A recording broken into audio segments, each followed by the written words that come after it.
Hey everyone, welcome back to the PEX channel. If you're new here and want real, straight-talking coverage of what's going on behind the scenes in Washington and beyond, go ahead and hit subscribe and tap the bell so you don't miss a beat. Now let's get into today's story. And trust me, this one's making waves. The Trump administration is now facing scrutiny after a controversial decision involving Ghislaine Maxwell, the convicted sex trafficker and longtime associate of the late Jeffrey Epstein. Over the weekend, Maxwell, who is serving a 20-year sentence for her role in Epstein's child sex trafficking ring, was quietly transferred from a federal prison in Tallahassee, Florida, to a minimum security facility in Bryan, Texas, a move that's now raising serious eyebrows. The White House, under President Trump, is defending the relocation, calling it routine. A senior administration official told the Daily Beast that the move was due to safety and danger concerns, and emphasized that any false assertion this individual was given preferential treatment is absurd. But here's where it gets complicated.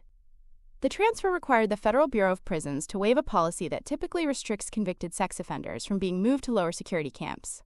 And notably, the move came just after Deputy Attorney General Todd Blanche reportedly spent 2 days interviewing Maxwell about Epstein's powerful connections, leading many to speculate about the timing and intent.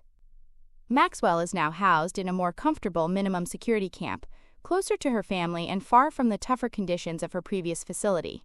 Meanwhile, neither the Bureau of Prisons nor Maxwell's legal team has issued a comment. Sources familiar with the case told the Daily Mail that Maxwell became a target at her previous prison after being labeled a, quote, snitch by fellow inmates, following her interviews with the DOJ. According to those sources, there were very real and credible threats against her life. Still, victims and their families are outraged.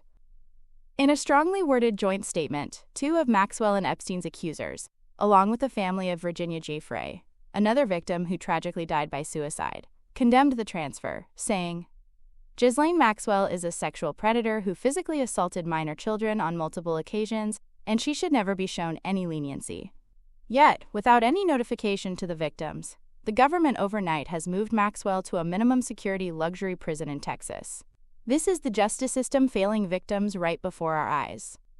Adding another layer to this controversy, Maxwell is actively petitioning the Supreme Court to overturn her 2021 conviction, and she's also seeking clemency. In a bold move, she's reportedly asking Congress to support her request in exchange for further testimony, and is even lobbying for a pardon directly from President Trump. While Trump has acknowledged he, quote, has the power to do it, he's claimed publicly that he hasn't made a decision. However, not everyone in his party is on board. One Republican senator, speaking anonymously to The Hill, said bluntly, "It's ridiculous that he would consider shortening a sentence for somebody who aided and abetted sexual trafficking as she did. She's trafficking underage children. I can't imagine anything she could say that could nullify her heinous crimes." So what's your take? Is this about protecting a witness or protecting someone powerful? Drop a comment below. We want to hear from you. And don't forget to subscribe for more breakdowns just like this. Stay informed, stay curious, and as always, thanks for watching.